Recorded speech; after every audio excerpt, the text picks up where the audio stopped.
यीशु मसीह के सामर्थी नाम में आप सभी को अनुग्रह और शांति बहुतायत के साथ मिलती रहे। आमीन।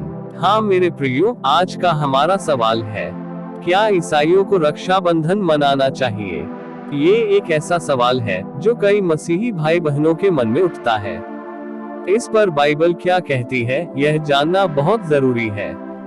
आइए इस विषय को बाइबल की रोशनी में गहराई से समझते हैं। सबसे पहले हमें यह समझना होगा कि रक्षाबंधन क्या है। यह हिंदू धर्म का एक महत्वपूर्ण त्योहार है जो भाई बहन के पवित्र रिश्ते को समर्पित है। इस दिन बहन अपने भाई की कलाई पर राखी बांधती है और भाई अपनी बहन की रक्षा का वचन देता है। इस त्योहार में कुछ धार्मिक अनुष्ठान भी शामिल होते हैं, जैसे पूजा पाठ, मंत्रोच्चारण और आरती। अब सवाल है कि क्या एक मसीही को यह सब करना चाहिए? बाइबल हमें मूर्ति पूजा और अन्य धर्मों के अनुष्ठानों में भाग लेने से साफ मना करती है। निर्गमन 20:3-4 पद में परमेश्वर की पहली आज्ञा है, तो मुझे छोड़कर और किसी को ईश्वर करके न मानना। तो अपने लिए कोई मूर्ति न बनाना, न किसी की प्रतिमा बनाना जो आकाश में या पृथ्वी पर या पृथ्वी के नीचे के जल में है। प्रेरित पौलुस ने भी 2 कुरिन्थियों 6:14 में चेतावनी देते हुए कहा, तुम अविश्वासियों के साथ असमान जुए में न जुटो, क्योंकि धार्मिकता और अधर्म का क्या मेल, या ज्योति और अंधकार की क्या संगति। मेरे प्रियो, रक्षाबंधन सिर्फ एक धागा बांधने से कहीं ज्यादा है। यह एक धार्मिक परंपरा है जिसमें कई ऐसे तत्व हैं जो बाइबल की शिक्षाओं के खिलाफ हैं। जैसे कुछ लोग राखी बांधने से पहले उसकी पूजा करते हैं, देवताओं के नाम पर मंत्र पढ़ते हैं और रक्षा के लिए देवी देवताओं से प्रार्थना करते हैं। एक मसीही होने के नाते हमारी रक्षा सिर्फ परमेश्वर से आती है। हमारा विश्वास सिर्फ यीशु मसीह पर है, न कि किसी धागे पर या किसी इंसान पर। भजन संहिता 28:7 में बाइबल कहती है, यहोवा मेरा बल और मेरी ढाल है, मेरा हृदय उस पर भरोसा रखता था और मुझे सहायता मिली है, इसलिए मेरा हृदय प्रफुल्लित है। इसका यह मतलब बिल्कुल नहीं है कि हमें अपने भाई बहनों से प्रेम नहीं करना चाहिए या उनके साथ हमारा रिश्ता कमजोर होना चाहिए।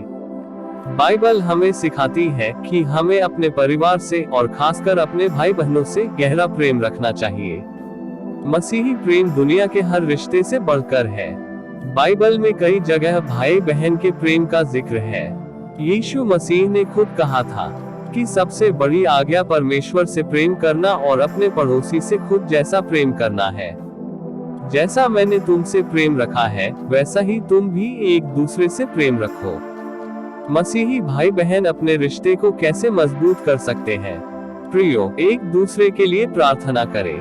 राखी बांधने के बजाय हम अपने भाई बहनों के लिए रोज प्रार्थना कर सकते हैं। हम परमेश्वर से उनकी रक्षा, उनके जीवन में आशीष और उनके विश्वास में मजबूती के लिए दुआ कर सकते हैं। यह किसी धागे से कहीं ज्यादा शक्तिशाली है। प्रेम और सम्मान दिखाएं। हम उन्हें तोहफे देकर, उनकी मदद करके और उनके साथ समय बिताकर अपना प्रेम जाहिर कर सकते हैं। यह सब बिना किसी धार्मिक अनुष्ठान के किया जा सकता है।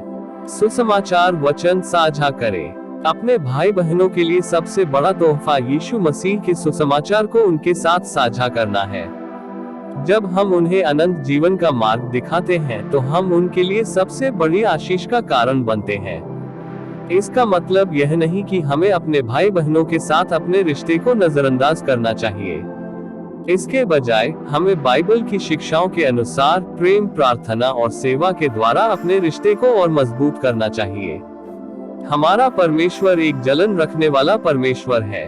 वह नहीं चाहता कि हम अपने विश्वास को किसी और चीज के साथ मिलाएं। यीशु ने कहा था, मार्ग, सत्य और जीवन मैं ही हूँ।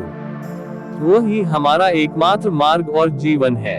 इसलिए इस रक्षाबंधन पर अगर आप अपने भाई बहन के लिए कुछ करना चाहते हैं, तो एक धागा बांधने के बजाय उनके लिए प्रार्थना करें, उन्हें एक बाइबल तोहफे में दें या उन्हें यीशु के प्रेम के बारे में बताएं। यही एक सच्चे मसीही के लिए सबसे बेहतरीन तरीका है अपने भाई बहन के रिश्ते को मजबूत करने का। मुझे उम्मीद है इस संदेश के द्वारा आपने सीखा कि रक्षाबंधन हम ईसाइयों को मनाना चाहिए या नहीं। मैं एक सच्चाई बोलना चाहता हूँ, किसी नृत्यांगना के लिए लोग भर भर कर लाइक करते हैं। तो क्या आप परमेश्वर के इस ज्ञानवर्धक जानकारी के लिए लाइक नहीं करोगे? परमेश्वर आप सभी को बहुतायत का आशीष प्रदान करे। आमीन।